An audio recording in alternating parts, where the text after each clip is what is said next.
अजमेर येथील सुप्रसिद्ध ख्वाजा गरीब नवाज दर्गा वर्षानुवर्ष शतकानुशतकं राजस्थानच्या भूमीमध्ये अजमेरला आहे.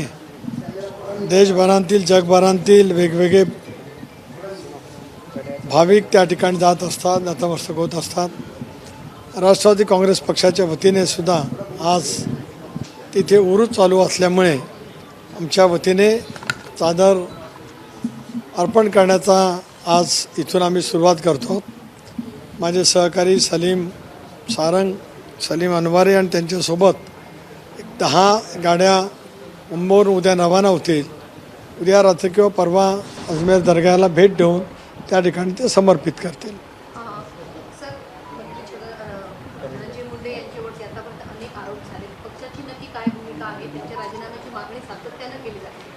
एक असं आहे की मी त्या दिवशी माझ्या विस्तृत पत्रकार परिषदेमध्ये घडलेली घटना अत्यंत निंदनीय असून त्या घटनेची सखोल चौकशी राज्य सरकारने त्या ठिकाणी सुरू केलेली आहे. यामध्ये SIT स्थापन करण्यात आली, CIDकडे तपास वर्ग करण्यात आला, न्यायालयीन चौकशीसुद्धा माननीय मुख्यमंत्री महोदयांनी घोषित केले. आम्हाला सर्वांनाच मुख्यमंत्र्यांच्या प्रशासन कौशल्यावरती 14 ते 19 त्यांनी गृहमंत्रीपद भूषवलेलं आहे. राज्यातली कायदा सुव्यवस्था प्रस्थापित करण्याचं काम त्यांच्या नेतृत्वाखाली सुरू आहे. अशा वेळेला ज्या निगृण पद्धतीने ही घटना घडलेली आहे याचा खोलवर तपास त्यांच्या नेतृत्वाखाली निश्चितपणाने होईल आणि तो तपास होत असतानाच कुठलाही गुन्हेगार कळत याच्यामध्ये जो कोण या संबंध तपासांती सापडेल त्याच्यावरती कठोर कारवाई केली गेली पाहिजे. फास्ट ट्रॅक कोर्टामध्ये हा खटला चालवला पाहिजे. राष्ट्रवादी काँग्रेस पक्षाची भूमिका आहे. साहेबांना पत्रकार परिषद घेतली, त्यांना देखील हेच म्हटलं की कारवाई झाली, मात्र सध्या त्यांच्या बाबतीत कुठलेच प्रवेश समोर येत नाही. जर आले तर त्यावर कारवाई होईल. दुसरी महत्त्वाची बाब अशी आहे की पक्षाकडून अद्याप कुठल्याही प्रकारचा संपर्क त्यांना साधला गेला आहे का? त्यांचं असं म्हणणं होतं अजित पवारांचं अजून काही माझं बोलणं झालेलं नाही. आज उद्या कदाचित त्यांच्याकडे आमच्या प्रमुख ज्येष्ठ सहकार्याचा संपर्क नक्की त्या ठिकाणी होईल आणि त्या संपर्कानंतर लगेच 2-3 दिवसामध्ये या विषयावरती योग्य ती चर्चा होईल. सर, सुरेश धस असतील किंवा मग विरोधक असतील त्यांचं एकच म्हणणं आहे की दादा का वादा क्या हुआ आणि त्यांना सामावून का घेतलं गेलं मंत्रिमंडळामध्ये. आता एक असं आहे की मी पुन्हा एकदा सांगतो, त्या जी दुर्दैवी घटना घडली त्या घटनेला कुठे राजकीय वळण मिळू नये असं माझं स्वतःला त्या ठिकाणी माझं म्हणणं आहे. कोणी त्या घटनेचं राजकीय भांडवल करू नये असे माझं त्या ठिकाणी म्हणणं आहे. तपास शीघ्र गतीने सुरू आहे.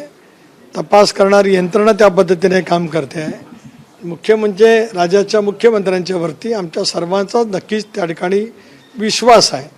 त्याच्यामुळे राजकीय हेतूने या विषयाकडे बघितलं जाऊ नये अशी माझी राष्ट्रवादी काँग्रेस पक्ष म्हणून भूमिका आहे. मी एकदा या विषयावर एक तर दादांवरती कोणी टीका जर काय करत असेल ते सुद्धा अतिशय चुकीचं आहे. लोकशाहीमध्ये प्रत्येकाला बोलण्याचा अधिकार जरूर आहे. त्यांना ज्या व्यासपीठावरती त्या संदर्भातली भूमिका मांडायची ती प्रत्येकाने मांडली. विधिमंडळामध्ये त्याच्यावरती प्रदीर्घ चर्चा झाली. राज्याच्या कर्तव्यगार मुख्यमंत्री महोदयांनी त्याच्यावरती सखोलपणाने उत्तर दिलं आणि त्याने उत्तरामध्ये आश्वस्त केलेलं आहे की याची पूर्णपणाची सखोल चौकशी होऊन दोषीवरती कारवाई केली जाईल. आता ती तपास होईपर्यंत आपण थांबलं पाहिजे, म्हणजे वाट पाहिली पाहिजे. पण तपास शीघ्रगतीने सुरू आहे आणि तपास लवकरात लवकर व्हावा. फास्ट ट्रॅक कोर्टामध्ये तो चालला जावा. राष्ट्रवादी काँग्रेस पक्षाची भूमिका असं मी वारंवार आपल्या मार्फत महाराष्ट्राच्या जनतेसमोर ठेवलेलं आहे. विनाकारण अजितदादांच्यावरती कोण टीका करत असेल तर ते सुद्धा निश्चितपणाने अनुचित आहे अशी माझी स्पष्टपणाची भूमिका आहे. या विषयावरती जेव्हा कोणाच्या जवळ बोलायचं असेल, चर्चा करायची असेल ती मी नक्कीच लवकरच करणार आहे. अजितदादा यांनी काल एक स्टेटमेंट केलं आहे की मला मतं दिली म्हणजे तुम्ही विकत घेतलं नाही, मी सालगडी नाही. या मताशी तुम्ही सहमत आहात का? या वक्तव्यात एक असं आहे, आपण त्यांचा कॉन्टेक्स्ट पाहिला नाही. तुम्ही केवळ ते वाक्य पाहतात. ते ज्या पद्धतीने गेले 2 दिवस बारामतीच्या दौऱ्यावरती होते, संबंध बारामती उभा करण्यामध्ये त्यांचं योगदान प्रचंड प्रमाणावरती आहे. अशा वेळेला नागरिकांच्या गर्दीमध्ये जे काय बोललं गेलं असेल त्याच्याबद्दलचं त्यांचं ते मत होतं. त्यांचं आणि बारामतीकरांचं नातं वेगळं आहे. आपण विनाकारण त्याला वेगळं वळण लावण्याचा प्रयत्न करून अशी आपल्याला विनंती आहे.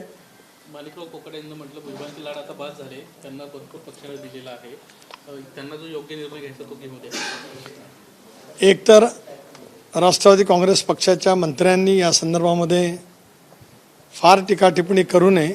त्यांचं काय मत असेल तर त्यांनी पक्षाकडे खाजगीमध्ये मांडावं, अशी प्रदेशाध्यक्ष म्हणून माझी भूमिका आहे.